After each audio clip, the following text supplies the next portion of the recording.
들어갑니다. 아멘. 감사합니다. 오늘 주시는 말씀 보겠습니다. 사도행전 19장 2절 한 절만 보겠습니다. 신약 성경 사도행전 19장 2절입니다.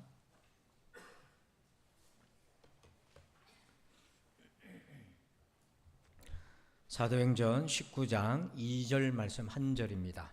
우리 화면을 참고하시고요. 우리 같이 함께 한 목소리로 봉독하겠습니다. 시작. 이르되 너희가 믿을 때에 성령을 받았느냐? 이르되 아니라 우리는 성령이 계심도 듣지 못하였노라. 아멘. 할렐루야. 자, 오늘 에베소 프로젝트 네 번째 시간인데요. 제목을 어떤 운동장인가 라는 제목을 함께 은혜를 나눕니다.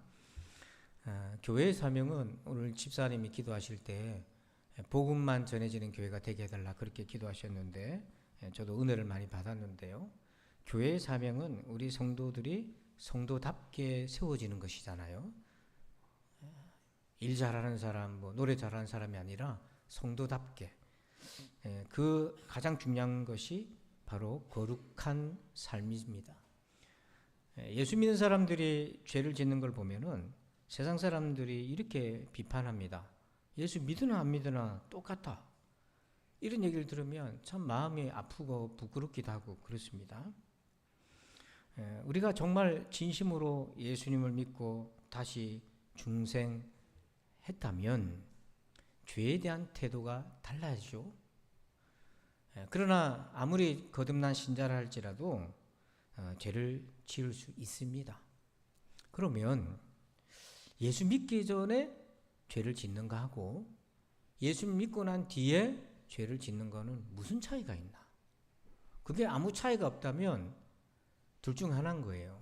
하나는 내가 제대로 예수님을 믿지 않고 있거나 아니면 예수님이 가짜이거나. 그래서 사도행전 19장 2절에 에베소라는 지역에서 예수님 믿는 제자들이 있다는 소식을 듣고는 바울이 한 걸음 달려가서 처음 묻는 질문이 이거였지 않습니까? 같이 한번 읽어봅시다. 시작. 이르되 너희가 믿을 때에 성령을 받았느냐? 이르되 아니라 우리는 성령이 계심도 듣지 못하였노라. 너희가 믿을 때 성령 받았느냐? 이거 왜 물었을까요? 왜 처음부터 이거를 물었을까요? 성령님을 만났다면 죄를 다루는 것이 달라지기 때문에 그래요. 성령님은 누구한테 오는 거냐면 내가 이거 잘못했습니다라고 하는 그게 아니라 나는 100% 죄인입니다 라고 회개한 사람. 그리고 예수님이 이런 죄인이 나를 위해 십자가에 달려 대신 죽으셨다는 거. 예수님은 나를 대신하신 거지 내가 잘못한 요런 거를 대신한 게 아니에요. 나를 자신한 거예요. 그래서 그 예수님을 믿으면 하나님께서 지난날에 우리의 모든 죄를 이런저런 죄를 용서해 주실 뿐만 아니라 죄인이었던 우리를 의인, 하나님의 자녀로 삼아주시거든요. 이것이 확실하다면 이 회개와 제사함의 은혜가 분명하다면 그런 사람한테 하나님이 보증으로 주시는 것이 뭐냐면 성령님을 보내주셔요. 그래서 그 믿음을 확증하고 그때부터는 신자로 살게끔 도와주시는 거죠. 이런 차원에서 바울이 물은 겁니다. 너희가 믿을 때 성령 받았느냐? 정말 성령을 받았다면 옛날하고 달라질 수밖에 없다. 죄를 다루는 것이. 자, 그러면 우리가 예수 믿기 전에는 죄를 어떻게 대했습니까? 먼저 죄의 인식이 달라져요. 구원받기 전에는. 자, 사사기 17장 6절 한번 읽어볼까요? 시작. 그때에는 이스라엘에 왕이 없었으므로 사람마다 자기 소견에 오른 대로 행하였더라.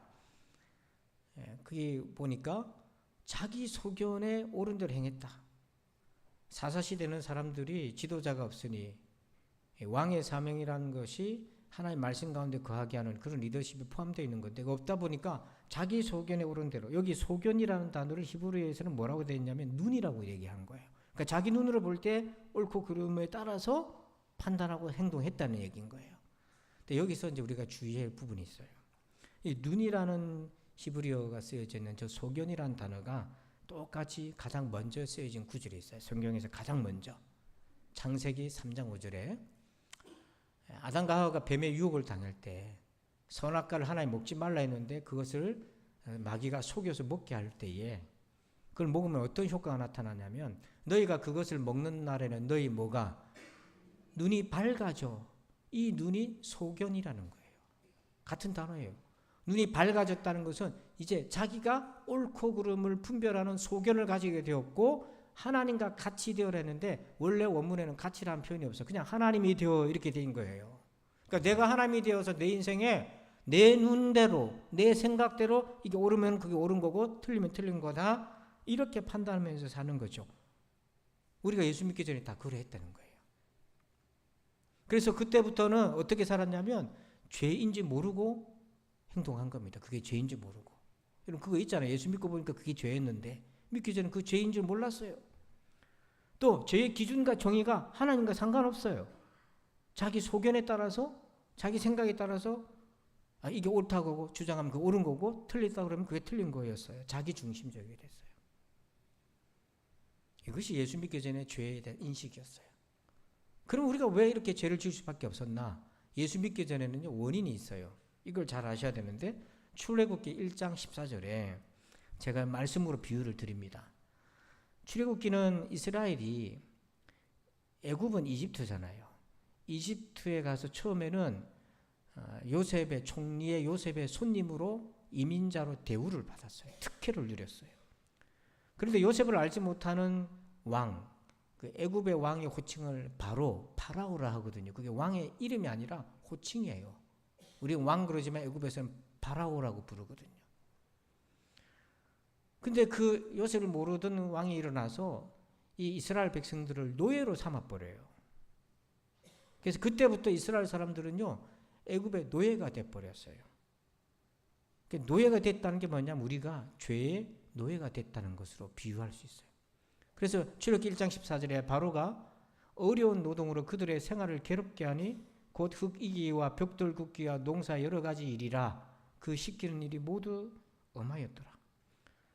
자료를 찾아보면 고고학적인 자료를 보면 가장 이집트 시대에서 하기 힘든 노동이요 벽돌 굽는 거예요. 오늘날처럼 공장에서 찍어내는 게 아니라 그 재료를 날강에서부터 다 가져와야 얼마나 힘든 노동인지 몰라요. 이때는요 바로의 지배를 받기 때문에 하기 싫어도 해는 겁니다. 안 하면 안 되게 돼 있어요. 마치 나 죄 안 짓고 살고 싶은데 어쩔 수 없이 죄를 짓게 되는 거예요. 이런 형국을 이렇게 표현합니다. 기울어진 운동장이다. 사진 한번 보여줄까요?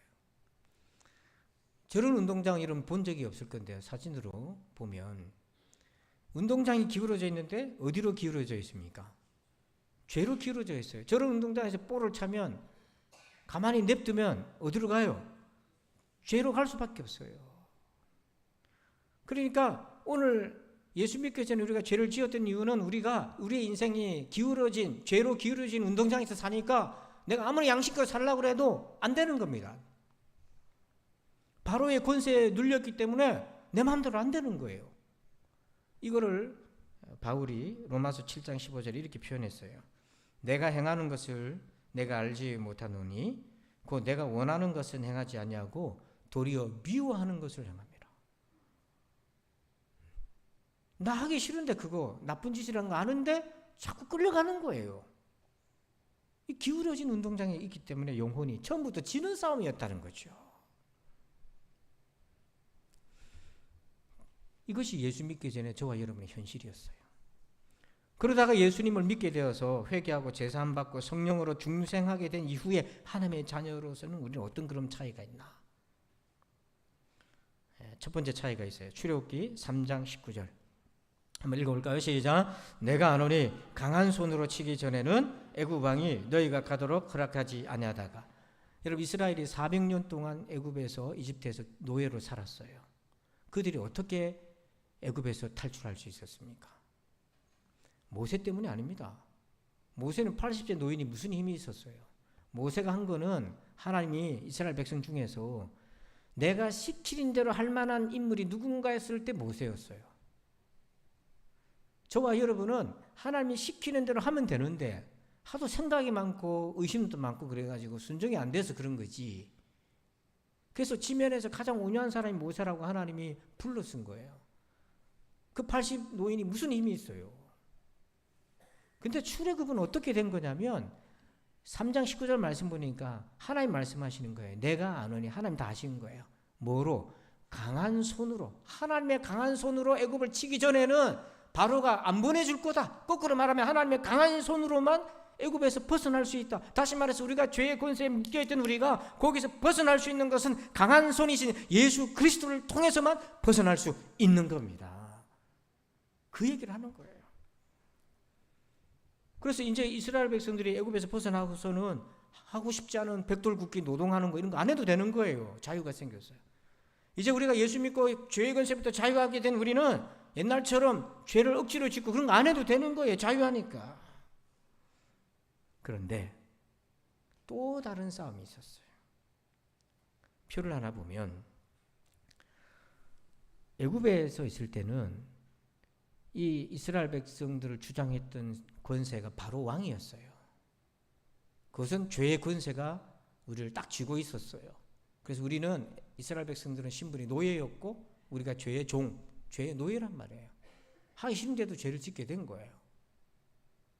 그때는 우리의 싸움은 뭐냐면 어쨌든 여기서 벗어나고 싶은 거예요. 이게 구원을 위한 싸움인 거예요. 이게 출애굽 시작이었어요. 그러면 출애굽해서 광야로 나왔습니다. 광야로 나와서 이제는요 더 이상 바로의 억압을 안 받아도 되는 거예요. 자유하니까. 누가 뭐 벽돌 구우라 그렇게 아들놈 죽이라 그런 말 안 들어도 되는 거예요. 자유했어요. 근데 또 다른 싸움이 있네요. 광야에서는 자기 자신과 가나안 땅에 가서는 그 세상과 가나안 문화와 싸워야 되는 거예요. 근데 그때 이스라엘의 신분은 노예가 아니고 뭡니까? 하나님의 자녀인 거예요. 그리고 그때 우리의 영적인 싸움은 구원을 위한 그런 싸움이 아니라 이제는 구원받았으니까 구원을 받은 자녀답게 살아가는 성화의 싸움이 되는 것입니다. 이 차이를 이해를 하셔야 돼요. 그래서 구원은 바로에게서부터 빠져나오는 해방이라면 성화는 광야에서 내적인 죄를 깨끗하게 하고 하나님을 닮아가는 과정으로 볼 수 있어요.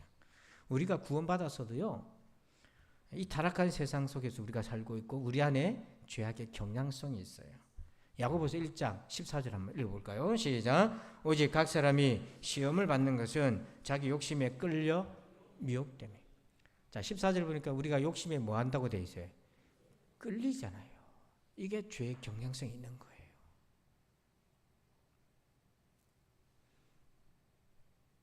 우리가 내가 안 그랬는데 안 그러려고 그랬는데 주변에 차도 그러니까 어쩔 수 없이 친구가 그러니까 이런 핑계를 많이 대잖아요.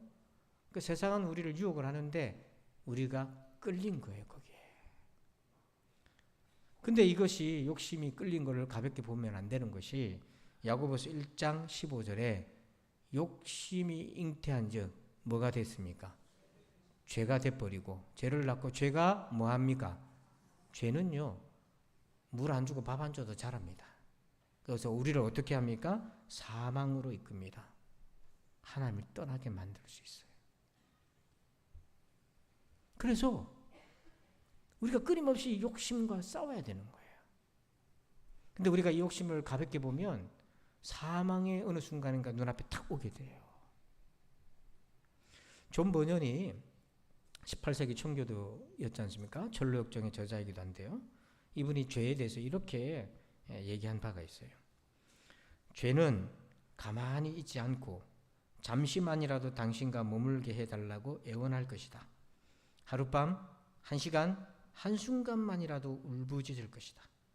내가 죽지 않게 당신의 품에 안아달라고 회개할 시간을 주겠다고 어떻게 회개할지 모르겠다면 도와주겠다고 할 것이다. 하지만 문을 열어주면 죄가 들어와 다시 나가지 않을지 모른다. 그래서 많은 성도들이 이 죄 가운데 마음을 빼앗겨서 하나님을 멀리하는 사람들이 많습니다. 어떤 집사님이 굉장히 신실한 집사님인데요. 큐티도 하고 공예배도 잘 참석하고 찬양팀도 하고 그랬던 집사님인데 직장 근처 카페가 있는데요. 점심시간에 차 한 잔씩 하잖아요. 그리고 업무가 고되다 보면 스트레스 받으면 머리 좀 식힐 겸 회사 옆에 카페가 있으니까 차 한 잔 마시면서 머리를 좀 식히고 들어가고 뭐 이렇게 했는데 어느 순간인가부터 카페에 이제 많은 여성들이 오니까 눈길을 끄는 여성들이 있는 거예요. 그 처음에는 그러니까 한번 힐끗 쳐다봤어요.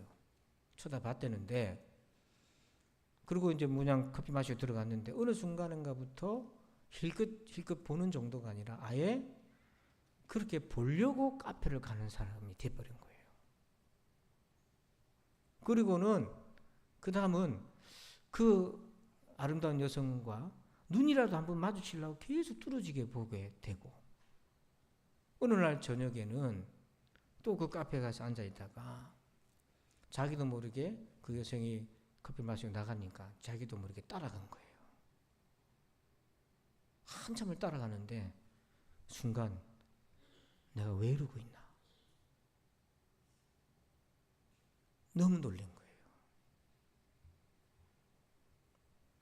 이게 욕심이 이끄는 겁니다. 죄가 우리를 유혹하는 거예요. 바로에서 자유한 이스라엘 백성이지만 광야에서는요 또 다른 싸움이 된 거예요. 내 안에 내적인 것과 싸우는 거예요. 그 중에 하나가 원망인데요. 자, 출애굽기 15장 24절 한번 볼까요? 한번 읽어봅시다. 시작. 백성이 모세에게 원망하여 이르되 우리가 무엇을 마실까 하매. 지금 이스라엘은요 강제 노동에 시달리고 자식도 마음대로 못 키우고 하기 싫은 노동하다 죽고 너무 힘들었단 말이에요. 그래서 하나님께 울부짖었어요. 그래서 하나님이 자유하게 해줬습니다. 이 얼마나 구원의 크신 은혜입니까? 근데 광야에 나오니까 좀 불편해요. 광야는 당연히 불편하죠. 마실 물도 부족하죠. 그런데 그거를 얼마든지 애굽에서 고통당하던 거 생각해 보면 견딜 수 있는 일인데도 하나님 죽게 하시겠냔 말이에요. 견딜 수 있는 일임에도 불구하고 원망하기 시작하는 거예요. 왜 그렇습니까? 구원의 은혜가 심해지고 있기 때문이에요.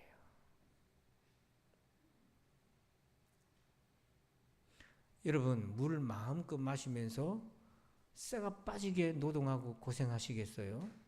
아니면 자유로운 상태에서 목이 좀 마르더라도 광야 길을 걷겠습니까? 어떤 길을 선택하시겠어요? 예수님이 제자가 되려면 자기 십자가를 지고 따르라 했잖아요. 근데 구원받고 나니까 그 십자가 당연히 지지요. 주님 기쁜 마음으로 지고 갔는데 구원의 은혜가 식으니까 어느 날 내가 이걸 왜 해야 되는데 이 생각이 들어오기 시작하는 거예요. 저 사람은 안 하는데 내가 뭐 맨날 일하는 사람만 일하고 내가 왜 이걸 해야 되는데. 여러분 열심히 충성하시는 분은 충성하지 않는 사람 때문에 원망하고 불평하지 마세요. 그거 속는 거예요. 여러분에게는 상급이 있는 거예요. 상급이. 구원의 은혜가 있지 않습니까? 안 하는 사람은 그 사람 몫인 거예요. 내가 안 한다고 해서 그 사람이 일을 하겠습니까? 또? 그럴 것 같으면요. 저부터 안 하죠. 새벽기도 안 합니다. 오늘부터. 그러면 목사가 새벽기도 안 하는데 내라도 해야 되겠다. 성도들이 나오기 시작한다. 그런 일은 없습니다. 여러분. 그럴 것 같으면 제가 한 달 동안 어디 한 달 살게 하러 어디 가버릴게요. 그냥 베이징을 가든지 어디 가버리든지. 그런 거 없어요.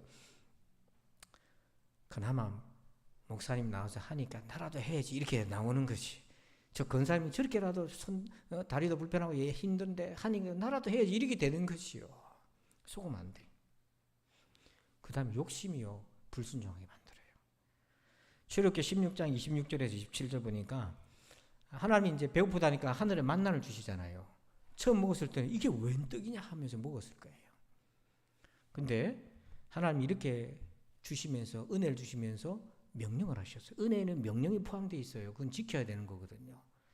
엿새 동안은 너희가 그것을 거두되 일곱째 날은 안식일인즉 그날에는 없으리라 하였으나 일곱째 날에 백성 중 어떤 사람들이 거두러 나갔다가 얻지 못하니라. 하나님이요 얼마나 우리를 사랑하시는데요.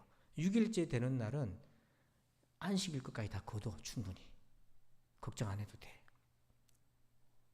그런데 그렇게 말씀하셔서 실제로 거뒀는데 27절 보니까 안식일이 되었는데 백성 중 누가요? 예, 여러분 이름 아니니까 자신 있게 대답하셔. 백성 중 누가요? 왜 나갔습니까? 왜 거두러 나갔습니까? 그게 욕심이에요. 없는 게 아니잖아요, 지금. 그게 욕심이에요. 근데 욕심이 욕심으로 끝나면 다행인데 그 욕심 때문에 그 좀 한 줌 더 거두기 위해서 나갔다가 누구의 명령을 어깁니까? 그게 불순종이 되는 루트예요, 이게. 그럼 얘기할 겁니다. 주님, 내가 주님 명령을 불순종하려고 했던 게 아니고요. 그 조금 더 거둬서 조금 더 먹어보려고 한 겁니다. 우리 이렇게 변명하잖아요. 근데 결과적으로는 어떻게 된 겁니까? 하나님의 명령을 불순종한 거예요. 그래서 욕심도 우리를 속여요. 내가 하나님 명령 불순종하려는 게 아니라니까요. 근데 그래서 결과적으로 어떻게 됐나? 하나님이 하지 말라고 한 걸 한 겁니다. 하나님이 6일째 충분히 은혜를 주신 거를 망각한 거예요. 하나님이 내 인생을 책임져 주신다는 것을 믿지 않고 있는 거예요. 이 싸움이 지금도 우리 가운데 일어나고 있어요. 저도 그렇고 여러분도 그렇고 치열하게 이 욕심, 믿지 못하는 거, 의심하는 거, 이게 계속해서 지금도 일어나요. 근심하는 거, 걱정하는 거. 하나님이 나를 책임주신다는 평안이 아니라 내 창고에 양식이 가득 차야 아이고 이제 좀 살겠네 하는 여호와 샬롬이 아니라 내 샬롬이 되어 있는 거예요, 지금. 여러분, 여호와는 살아계십니까? 살아계십니까? 그러면 여호와 샬롬은 어제 있다가 오늘 없어지는 거예요? 하나님이 살아 생존하고 역사하시는 동안 샬롬 할 수 있지요. 내 샬롬은요, 내 주문을 비면 그때부터 불안하기 시작하는 거예요. 근데 너무 실망하지 마세요. 낙담하지 마세요. 왜냐? 요한일서 5장 18절 말씀 한번 읽어봅시다. 시작. 하나님께로부터 난 자는 다 범죄하지 아니하는 줄을 우리가 아노라. 하나님께로부터 나신 자가 그를 지키심에 악한 자가 그를 만지지도 못하느니라. 아멘. 초대교회 신자들은요, 어떤 믿음을 갖고 있었냐면 하나님이 사도 요한을 통해 우리에게 주시는 건데요. 중간에 보니까 하나님께로부터 난 자, 중생한 자라는 거잖아요. 우리가 중생한 사람은, 교회 다니는 사람 말고 중생한 사람은 다 범죄하지 아니하는 줄 우리가 다 안다. 상식이었다는 거예요. 초대교회는 다 안다. 옛날에 안 했는데 이제는 그러는 거 다 안다. 하나님께로부터 왜 그렇게 죄를 안 짓나? 하나님께로부터 나신 자가, 주님께서 그를, 중생한 신자를 뭐 한다고요? 지켜주시니까. 누가 지켜주신다고요? 내가 지키는 게 아니에요. 예수 믿기 전에 내가 나를 지켰어요.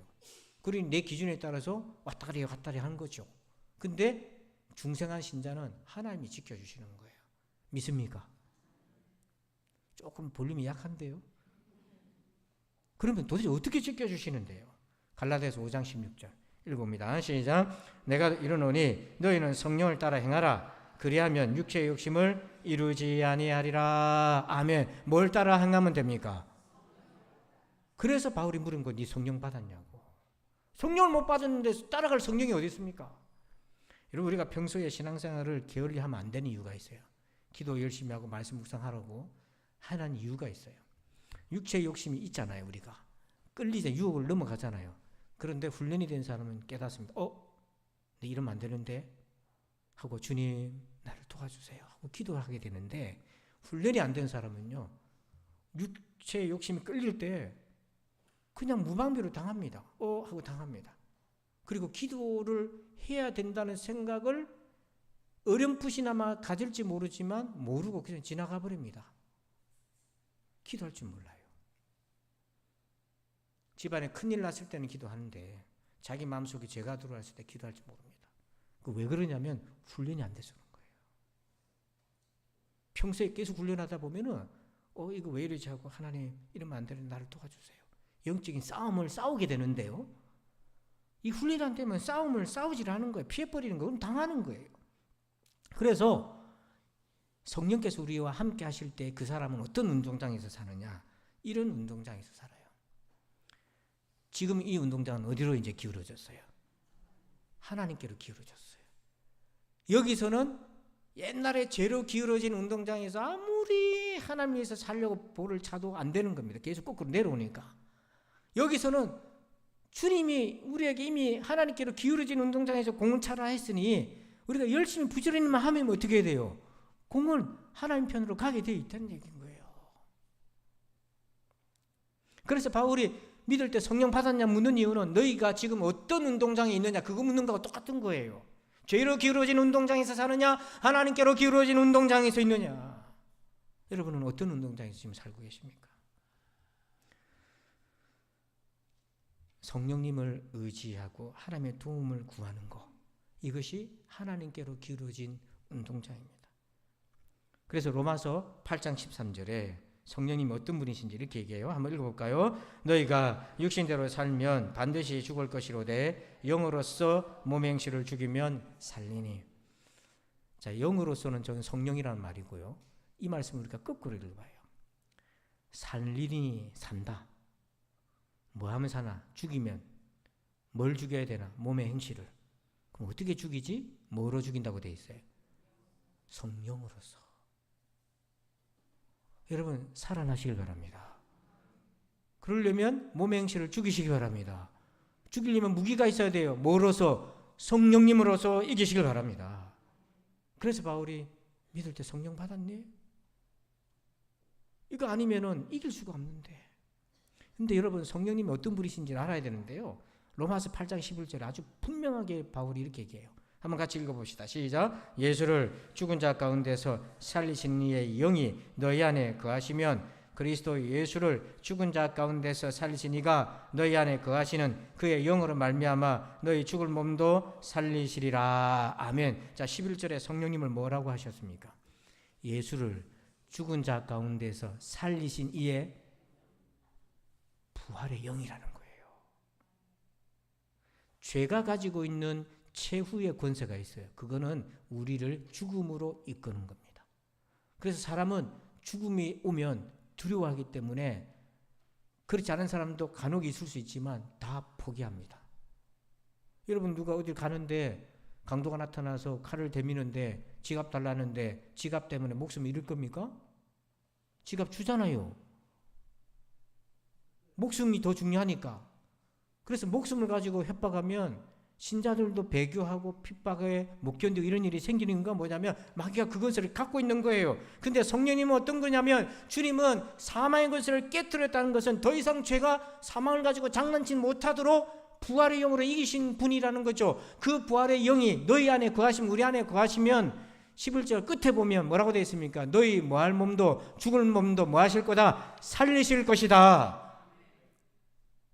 죄로 인해 죽을 우리도 살려내실 거다. 육신의 정욕에 욕심에 끌려서 미혹당하는 우리도 살려내신다. 여러분 죽은 가운데서 권세를 깨뜨리신 부활의 주님이 어찌 우리를 죄에서 건져내어 주시지 않겠습니까?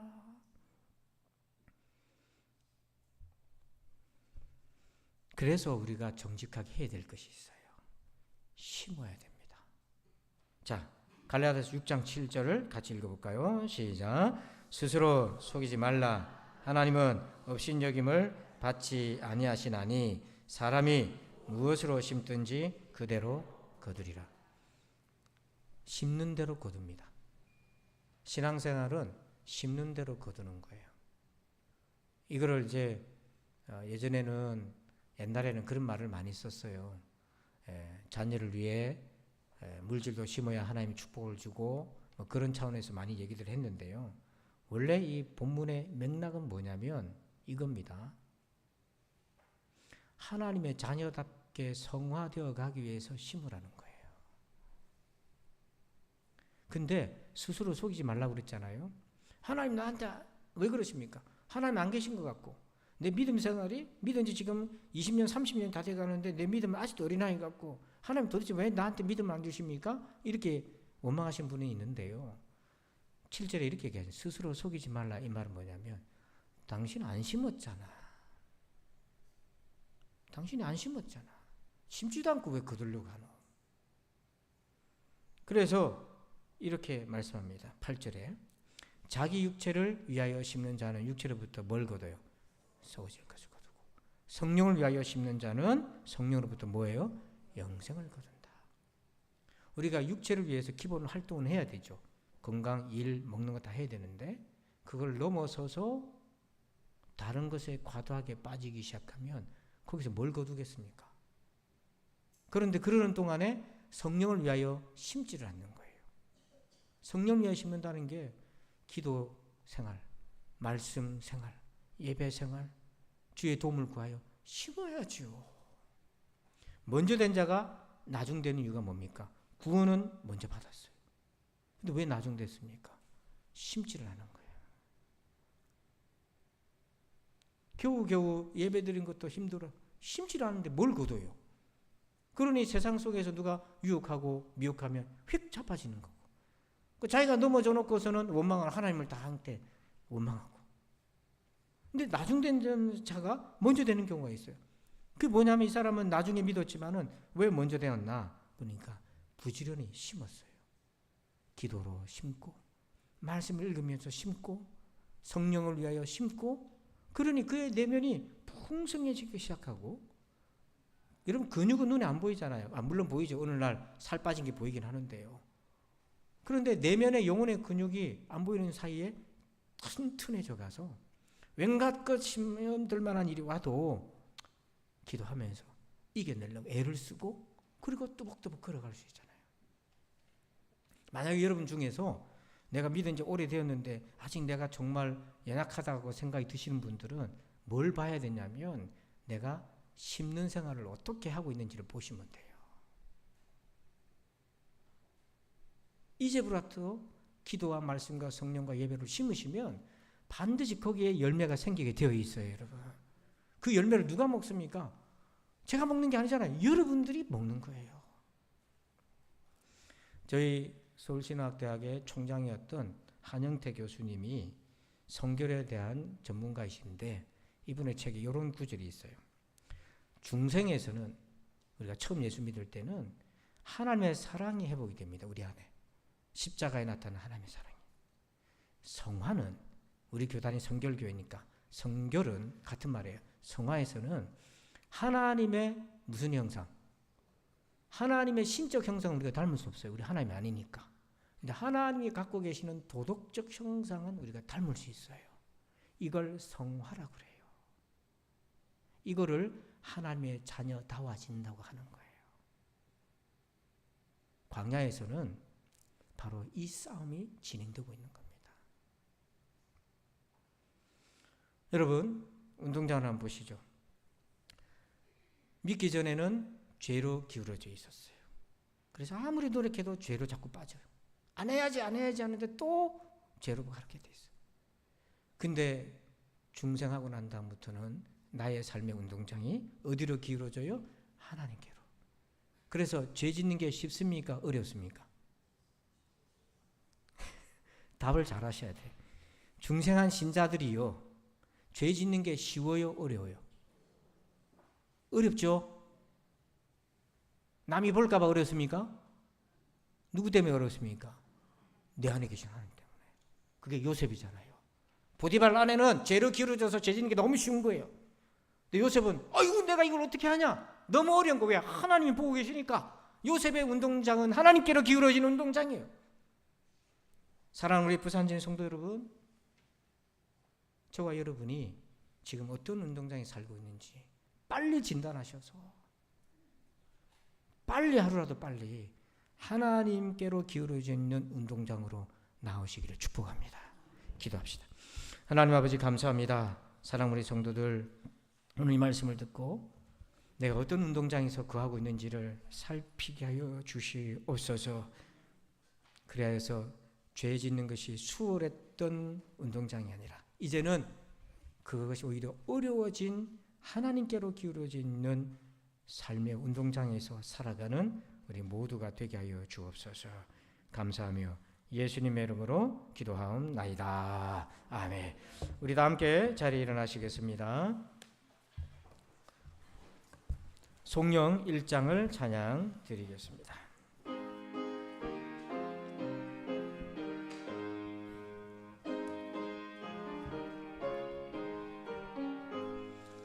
만복의 근원 하나님, 온 백성 찬송 드리고 저 천사